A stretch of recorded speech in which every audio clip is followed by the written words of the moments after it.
Good morning, good afternoon. Good morning. Beautiful day, whatever it is, guys. Welcome back to another video cast of I Stand With My Pack. I'm Taylor, the producer. I'm joined by Sophia, our creative director. We have an incredible guest today that we've been trying to line up for a little while. And finally, the schedules have aligned. Thank you for having me. I know it's been kind of crazy. Yeah. You know, scheduling is just... It is. For people who are just joining for the first time, I Stand With My Pack is a nonprofit LA-based animal rights organization where we focus on different species around the world. Whatever that animal's plight might be, we hyper-focus on that plight. And we collaborate with different organizations, different celebrities, personalities, people, and try to bring awareness. And we're also vegan, which you probably know by now is a pretty awesome thing to get involved with that. It's good for you, it's good for the planet, it's good for animals. Get on board. We are going to touch on a touchy topic today that a lot of people have a hard time swallowing, which is horse slaughter.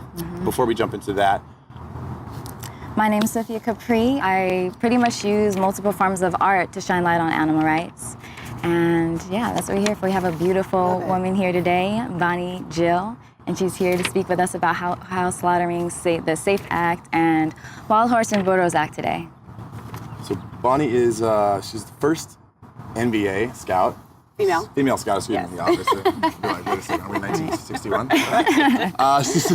She's a sportscaster. She's a Pisces. Yes. She's How'd you know that? A baseball junkie, even though she's a Giants fan. I'm not going to hold that against her. Die hard. Yeah. Wait, are you a Dodgers fan? Oh, Bonnie, we're going to have a great video cast. I can't even sit next to you. And I played in college in Texas, at TCU. TCU? Yeah. You know I'm a Longhorn. I know you are. At least you're not an Aggie, though. Then I could I'm be out like, of this Alex, topic. I can't. I'm a Spartan.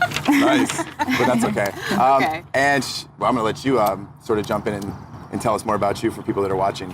I covered like my professional, but you know what I'm most passionate about is my animal activism. Yeah. So how did you get into animal activism and specifically horses? Forever. I think just because my family, you know, they kind of instilled that in me when at a small age, and I grew up on a horse ranch, and I just had animals around all the time, and my parents were rescuing dogs, and at the time it was called the pound. I don't know if you remember that, pound puppies instead of the shelter, and I just always had, you know, that around me. I just always wanted to be able to make a difference and give back, and you know, try to rescue as many animals as possible. I mean, remember one time I was like 7, 8 years old, and I'm always bringing dogs home that I found on the streets, and my dad's like, we're not a rescue. What are you doing? You can't bring all those dogs. And on 4th of July, one time, I had 8 dogs I found because the fireworks had gone off. Wow. And I brought them all to my house, and you know, we had a ranch, so it was, you know, I was like, Dad, awesome. You know, come on. And that's why, you know, veganism is so important too, because being around cows and pigs and chickens, you know, at a small age, I was like, these are my friends. They're not food. How can you eat them? You know, so.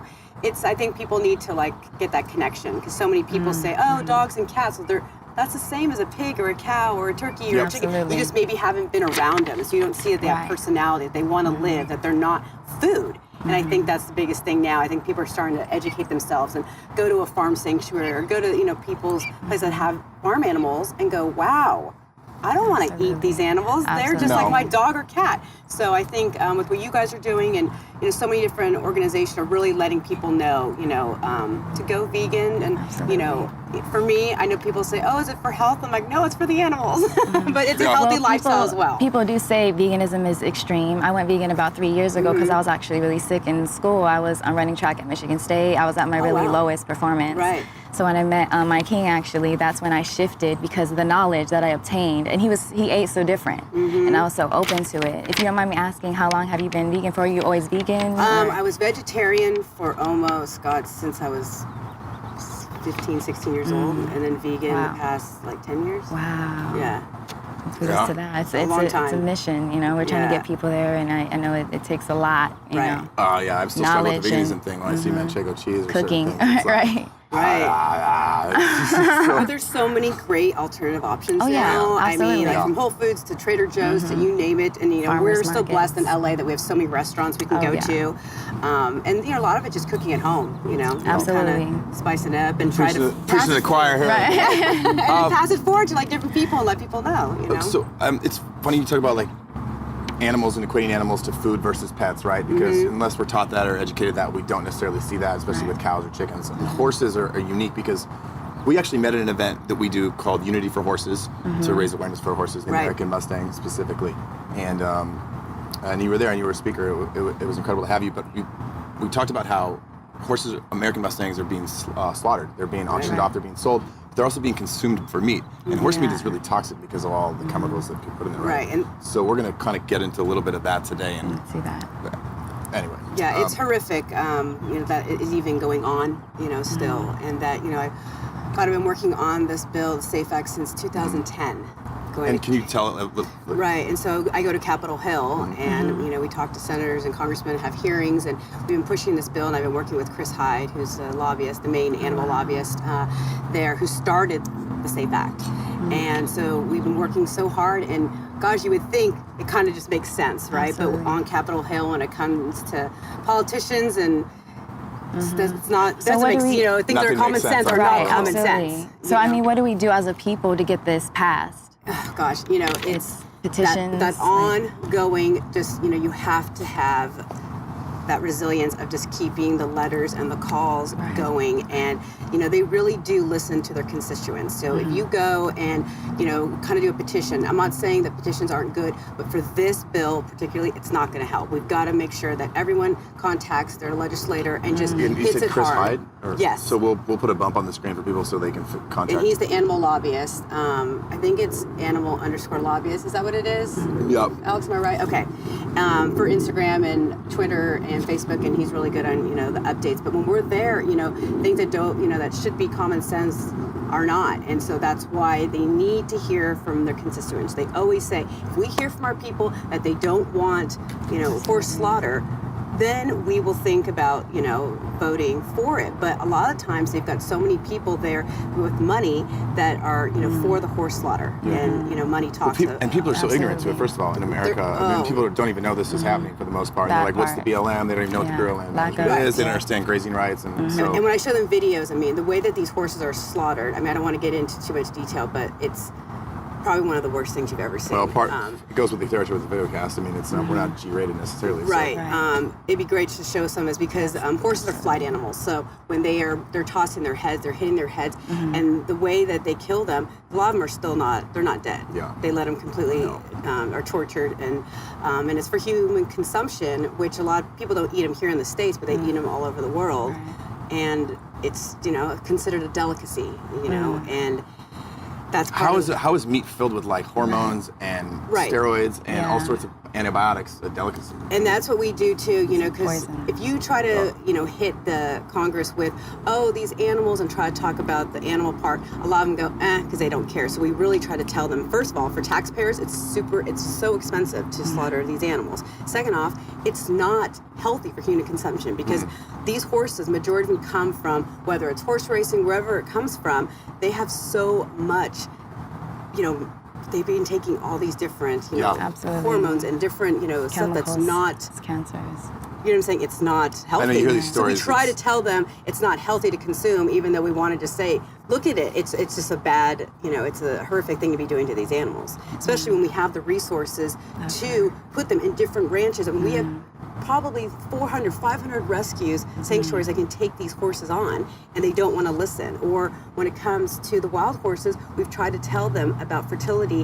and how we can, basically what it is, like spay neutering, for people who wouldn't know. Same thing with the horses. So then we can make these packs smaller and the herd smaller, but instead it's out of hard. Control. Yeah. And it's just suppressing. It's really getting as many people as we can, just even through social media visuals. People are drawn to, and a lot of people I've learned just due to our cell phones and all that, they have short-term memory. And and people are so distracted by so many other things, especially social media, and unfortunately my generation is suffering from that, and they don't take initiative.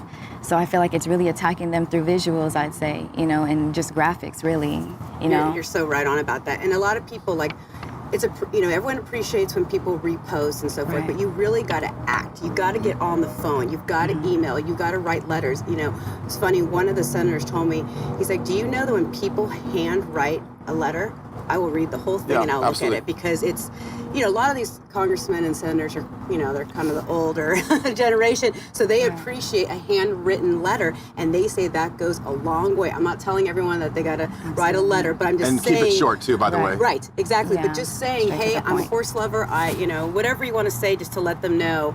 And another thing, I know all of us are so passionate about being, animal advocates and activists, but you can't go and just berate people and go and attack them when you call. You have to still make sure that you are composed, educated, because they say that the people that call their offices, out of all the issues, they said animal activists are the worst. I'm sure. They are mean, they're vicious, and that is horrible. Whenever I go on the Hill, people say, wow, when we first met you, we thought you were going to be this crazy animal activist person, because that's all we get. Like stage and that's moms. a bad stereotype. It's not a good thing. You want to make sure. So listen to that. Because Calm, polite. Yeah, and you can't go in and just berate people, because when you attack people, human nature is what? To attack back. Of course. So you're not going to get the message across when you go and you yell at congressmen and you yell at senators. Change them by educating them and being somewhat, compassionate and passionate about what the issue is. But you cannot go and just attack. That is the biggest thing about animal activists that drives me nuts. I love the passion, but kind of direct that passion into educating and just being more composed in the way that you send this message, especially when you're calling congressmen and senators. You're calling these chief of staff, you're calling all the staffers at these offices, and you're screaming at the person that answers the phone. Do you really think that's fair? We don't have, each week we have, you guys know we have a call to action each week depending on what's going on in the world with the animal, and our call to action definitely does not start with like advocating aggression or belligerence and that's or violence. That's so great. Start small, start calm, build up, and just you can be like passionate about it, and show that you want this. Treat them like a flight or a desk agent at the airport is what you need to do. But when you call or when you write a letter, just make sure you're pretty diligent about how you. Just be with love, speak with love. That's how I personally feel, and just change the narrative. It starts within. Right. A lot of people are just not knowledgeable in it. You know what I mean? That's all it is lacking. That education. Because when I talk to them, like people who are like on the fence, are not sure, if they want to be on the bill or not, or co-sponsor it. I'll say, well, what can your constituents do to get this? And they said, well, call and write letters, but when they call, please don't yell at us. That's and I'm not talking about one office. I'm talking about every office that I visited. They say that. Please don't yell at us. That's not gonna do anyone. If anything, it makes our senators and congressmen say, you know what? That's why we don't want to pass this, because of these crazy animal people. So we need to ensure the well-being of horses as well as senators and congressmen. Yeah, and I know it's frustrating, because trust me, I'm there and I'm frustrated. I want to wring their necks and I want to say stuff when I'm there, but you can't, because I just know how it works. So that is my biggest thing, is if people can just try to write letters and call, but try to have some. It'd be great is to go to schools, kids, and then ask them, speak on it, do a presentation and educate them. And at the end, ask them if they like to write a letter. Right. You know what I mean? Go to high schools, even colleges. It's all about just education more than anything. Just like and with that protests. They'll enjoy. Protests go a long way, as long as they're peaceful and you're not, screaming, profanity, and yelling, and because otherwise it just doesn't. Well, speaking of education, that's why we're all here too, right? To people that are watching this. Sorry, I just had to go off about that. That's the biggest thing that I get when I'm on the Hill. I am a tangent, so I have to keep you guys in line and you keep me in line, so it's all right. Okay. Dial us back. So I say in my pack, one of the things we actually do is post-Hurricane Maria in Puerto Rico, we started getting involved more heavily with horses because of displacement with the animals there. You were a big contributor to helping us get some hay down there. We actually rescued a horse, Sprocket, that I stay on my pack, sort of fostered it. And oh, really? Yeah, yeah. Oh, I love that name. And we give a shout out to our publicity firm, Walker Dross, Jen Walker. They have a sanctuary at Saddle Rock in Malibu. Oh, okay. And they're trying to keep pasture open for us to bring in an additional horse as well. Oh, that's amazing. So that's great. there is a lot of land in California, people know, especially around Temecula or Central Coast, that you can relocate these horses. And people will take these horses. And you can go in with friends and do like a communal sponsorship where it's not that expensive to take care of their feed and the stable costs. It's really not as bad as people think. When all of a sudden you equate, I have a horse, that's so expensive. It's not as bad as you think if you go in with a few different people. Right, and I spoke about this at your event, that we really need to save these herds that are with BLM right now. And so I've asked, anyone who's out there who's got land, doesn't need to be in California, anywhere that we can bring on, some herds. Some of the herds are 100 horses. I know that seems like a lot, but people in Wyoming and Texas, they've got thousands of acres, and these horses live off the land. So when I say that, they don't need you to go out and feed them every day. As long as you put out some water, and sometimes they can figure out water themselves. If you have like a lake or something on your property, and then throw out some bales. These animals, they can live off the land, so it's not requiring a lot. And what we're trying to do now is people that give parts of their land to these horses are going to get tax write-offs. Yeah. So is that going to be we always, federal or state? Do we know? Federal. Okay, great. Yeah, and me and Chris are working on that as well. And I hate that we have to do that. Yeah. The Bureau of Land Management, by the way, for the Bureau of Land Management, they basically give cattle grazing rights over everything because we're a country that's addicted to meat, obviously. Right. But yeah, it infringes on these horses and their well-being. So Yeah, and shame on you, BLM. People think, well, why wouldn't these people just give up their land? And of course, you got to give incentives because these people want that. So this is the incentive that they get tax write-offs and have these horses on their land, and you're saving all these horses, plus you're getting a tax write-off. Win-win, right? Sweet. So we're hoping that anyone, contact I Stand With My Pack and make sure that you can just, any kind of land you have, again, across the United States, and we will get them to you. You wouldn't have to put out a dime. Awesome. So where can everyone follow you and read more about you? At Bonnie Jill on Instagram and Facebook, and at BJ Laflin on Twitter. Someone took my Twitter account years ago, and they want me to pay for it, so that's why it's different. Anyway, that's another thing. How awesome. What a lovely thing to wake up to, I'm sure. So yeah, and then the animal lobbyists, we work on this, day in, day out. And just to get, I know it's just like, I wish I had more to say about what we can do, but we have more questions. You're going to say more. Just flood the calls and the emails and the letters. Politely flood. Politely, that's good. Yeah. So we talked about the SAFE Act. What about the Wild Burros Act? I mean, I'm not familiar with that. Right. Most people don't even know the difference between a burro and a horse or a wild Mustang, but right. That goes back to the wild horses that we were, speaking about with the BLM, and we want to just try to do some fertility control. Gotcha. That is the biggest thing, and BLM said, oh yeah, we tried that. They used 3% of the money devoted to the wild horses, 3%, and said it doesn't work. Well, you didn't try it with all the different herds because we want to minimize these herds, so they don't, because they keep saying these horses are, overpopulated, getting out of control. We have to kill them, and so if we do the fertility, it's an easy excuse, is why. That's always an excuse. They say it with everything. So just like with spay neutering dogs and cats, the same kind of concept, to try to minimize these herds and then get these horses. We have the resources and to get them all to the different rescues, because right now what they want to do is they herd them up, and I'm sure you guys have seen these horrible images of the helicopter that's herding them up. A lot of horses get hurt, killed. It's horrible. So that is the biggest thing now, is that we're trying to encourage them to get this fertility control, and then from there. But right now, there's a lot of horses that are with the BLM, and those conditions are horrific. Me and Chris have seen those, and even though they say, oh, they're in these nice areas, a lot of them are lame, they're hurt. There's, it's just a bad situation, and we have to work with BLM, unfortunately, and they're. Yeah. Well, we have to. That's all right. There's ways to do that. I want to touch on a different segue a little bit into this. So right now it's racing season. What is known as racing season. This is a big time for most people know about the Triple Crown, right? The Preakness, Belmont, and Kentucky Derby events that are happening. I'm a big fan of horses.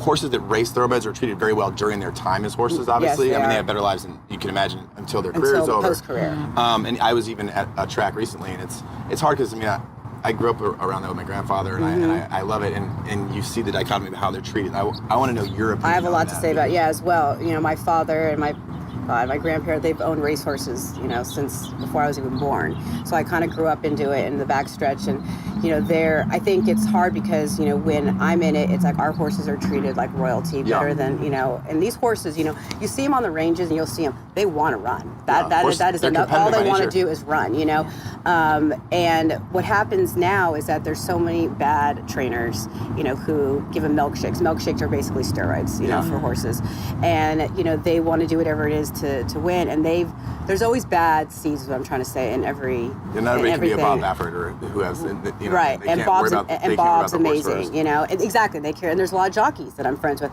They will make sure to pull up on a horse because they know he got hurt and not finished a race, where there's some, Corey Nakatani, a jockey, who will go across with the horse broke its leg, and he'll make sure that horse crosses the finish line. Jesus Christ. Yeah, so there's the good and the bad, jockeys and, trainers. And, it's funny, a lot of people said, you being an animal activist, why are you still in the horse racing world? Well, there's many reasons. One, if we don't get the horse racing world on our side, yeah, that's an uphill battle. We're screwed. And I'm telling you right now, they will never, ever bring someone from the outside in, if that makes sense. Yep. So since I'm kind of one of their own, they listen to me. They, I've helped with, making sure the horses don't run as fast, run as many races in a month, or that they're not using leather whips anymore. Like, I've really helped the progression of... Oh, yeah? What are they trying to switch to? Oh, they're synthetic now. Oh, wow. Okay. Yeah, they changed that a while ago. It's a great point of view because you're never going to win that battle of, like, let's end polo, let's end horse racing. It's not, worldwide and the other sports, thing, it's not going away. Yeah. So if it's not going away, how can we make it the best it can be when it comes to the treatment and the post career? And so I work with Old Friends, which is they have 3 ranches now. Old Friends, where are they based? Yes, and they're right outside of Louisville, Georgetown, Kentucky, and they've got 3 different places, and they take in all horses that are done, and Bob Baffert and tons of trainers and jockeys give to this place, and it's amazing. I'd love for you guys to go and just see. I've posted pictures and videos. Say your name one more time. Old Friends Farm. Michael Blowen, he runs it, and he just has this amazing facility for these horses, and to make sure that they're treated like champions after they're done racing. There's another place after the finish line that's in San Diego that does the same thing, and I know I'm not mentioning all of them because I haven't been to all of them, but there are tons. SoCal Thoroughbreds, there's a ton that take these horses on after, and the thing that we're trying to see if we can do is that every time someone bets, because that's what it's all about money, that every time someone bets, that percentage goes back to post-care. Oh, wow. Because that should be, right? I mean, shouldn't that be a given? Absolutely. Well, it should be, but maybe it's not. Right, and a lot of good trainers like Bob Baffert, he gives a percentage of his earnings back to make sure these horses are cared for, because you look at Ferdinand, Kentucky Derby winner, he was one of the first horses that was a champion that was slaughtered in Japan. And that's where it kind of started, where these horses, they run for you, they're athletes, they do everything for you, and then the minute they're done racing, you don't care about them, and so it's been good that I've been able to be on the front lines and in there and talking to people constantly and I have a bunch of these trainers, and you can see on Animal Lobbyist and Freedom for Horses, we've got the bill for the wild horses and the SAFE Act, and you'll see how many owners, trainers, and jockeys are on that list. Oh, okay. And that goes... So you know who to cheer for and who to contact. Yeah, and it goes so far when you're on Capitol Hill, because a lot of these congressmen and senators, they're big into the horse racing. And so when they see, and I hate to say it, monkey see, monkey do, but they see, okay, these trainers and these owners and jockeys that I cheer for or work, or have, met or whatever, they're on here too. Right. I'm talking about Hall of Fame, jockeys and, trainers like Mike Smith and Baffert. And so that really does help, because without them helping me in this, the horse racing world, they're not going to care about, what's going on. I mean, there's always a bottom line. Any animal you deal with, any sport, there's this animals and sports with your world. Right. So and with the Breeders' Cup, I just facilitated a meeting with the Breeders' Cup in PETA. And so I got that meeting together. I didn't want to be at the meeting because I don't know. Why not? I love getting fly on the wall. So it was just a couple people that were in that meeting, and I facilitated that because no one wanted to reach out to whoever. So I, introduced them. Good for you. And now they are doing this implement where the stakes, big stakes races, percentage goes back to the post-care, and PETA's happy, and I'm not saying PETA's endorsing horse racing. I'm not saying that. I'm just saying that they know the same thing that I know, that it's not going away, so let's work together. Right. And so it's hard though, because we're trying to tell people don't go to the kill lots and save these horses, and I'm guilty of it, because but all you're doing is, as putting money into the kill buyers' Stanley family's pockets, so they can abuse the horses more, and then go get more. Yep, and then sell them to Mexico for people to ingest and eat and get sick and have cancer 20 years later. And again, there's no slaughterhouses here in the United States. I don't know, because some people are not sure when that means, but they're actually shipped to Canada or Mexico, and that's where they're slaughtered. But we need to stop the sales here and the SAFE Act here. But sign those letters, and spread and if it. we could get the all word. the money together of all the, when we see all the people who are trying to get the horses from the kill lots, imagine if all the horse rescues got together and we combined all the money, then we could be able to stop the problem. Food for thought out there if anybody wants to reach out and sort of... You know what I mean, right, Taylor? To kind of instead work together. And I know it's tough with animal rescue. Everyone kind of takes credit or wants to be able to do their own thing. But if we all came together and got our money together, we could just try to funnel that and make sure to... I do this because it makes me feel good. Right. I've always loved animals. I it's not like we're getting rich by doing this. Thank you. Right. It's but giving, if we could we need to solve the problem and get the SAFE Act done, instead of being able to save these horses and but give these kill buyers money. Yeah. And it's for people to understand what happens is you go to the kill buyers, sell these horses, and they're selling them to auction for slaughter. But then a lot of rescue groups will go in and pull them, because they want to save these horses' life and put them on back into their sanctuary. The problem is it's like a vicious cycle. Now you've paid for that one horse that you saved their life, but now, unfortunately, that went back into the kill buyer's pocket, and he's doing $200, $300 a horse, where he could be, giving them a break, and he's not. And then he goes, for $300, now he can go buy 10 more horses for that one that you bought. Does that make sense? Of course. Well, we live in a time where it's very easy to research this and to find out and to get involved. And that's like our call to action with I Stand With My Pack is, if you can't be vegan, you don't think you can, try it for one day. Just see if you can be vegan for one day. If you can't be vegan, try being vegetarian for one day. If you don't know how to get involved with animals, donate. Ask. We donate have your time, donate resources, make a phone call, send out an email, pick an animal. And it's baby steps. People will go, well, I can't just be vegan overnight. We're not asking you that. Yeah, no one's, it's not an meatless Monday. Not a religion. Go on Monday, meatless Monday, and don't eat meat, and then take red meat out. Then take pork out, and then take. Where it's like, when I go back there and they're like, what do you don't want any ribs? I'm like, I kind of want the ribs. Oh, it's just I've made the conscious choice not to eat the ribs anymore. Home, people always are like, where can we go to Bob's, steakhouse? And I'm like, you're like, I guess I would like to go to Real Head. And I'm not gonna be antisocial, so of course I'll go, but then I'll just get, salad or, there's always a salad. Right. You can always get or pasta or something. I'll take the sauce on a whole bunch of jackfruit and some other things. Right. But yeah, I just try to tell people, people will say, hey, I'm not, vegan, but because of your post, I didn't eat turkey on Thanksgiving, and I'm trying, but I still eat meat. You can't, again, like certain vegans will go after people who aren't completely vegan. You aren't a vegan right away. Let people take their steps, and transition. If they're not eating red meat, they're not eating pork, and they tell me that, I'm like, awesome. Keep doing your steps and keep doing it. Eventually you'll go. But don't attack people because they're not full-blown vegan. Absolutely. Because all they're going to do is say, yeah, you crazy vegan. That's why I'm not going to go, because you're attacking me and I'm trying to make corrections. And they're also benefiting themselves, though, internally, health reasons, there's... Yeah, the health benefits are... Absolutely. People are starting to learn more and appreciate more. But so I get kind of irritated. I'm just tired of people attacking people on social media for certain things. You know what I'm saying? Yeah, I do. And I understand that everyone's trying to make changes. Yeah, I love it. And people make changes on their own time, but don't aggressively attack people. Right. There's a quote that I love in the Talmud that we have on some of our literature. It's like, he who saves one animal saves the world. We're not asking you to change the world. We're not asking you to change your entire life. We're just asking you to make that cognitive difference, to be aware, because if you and everybody around you does it, that conscious change, no matter how small it is, it affects everybody in a positive way. And that's what we ask for. And watch a video. That'll go a long way. Paul McCartney said, if slaughterhouses had windows, we'd all be vegan. Because you see a slaughterhouse and factory farming, it'll make you sick, and you'll probably never eat meat again. So my mother went to one, but then there's people, she couldn't go near meat for like a year. And I'll say to people, watch this video. I don't want to watch it. No, you eat meat, watch it. Right. Yeah. You know what I'm saying? Because they're scared. They don't want to see what's on their plate. Just watch it, and if you don't like the video, actually watch the video. Watch it. And I also think they know the change, that they're gonna feel some type of way about it. They know it's not right. They know it's not right. And if they watch that and they see a baby cow being taken from its mother, and you think that's okay, you're an asshole. You shouldn't be drinking pus anyway. Right. I don't know why you want to drink someone else's milk, but that's another thing. But speaking of which, I tried Oatly, which is Sweden-based. It's oat-based milk. Oh my God, it's incredible. Price point's a little out of whack, but it's I just love my almond milk.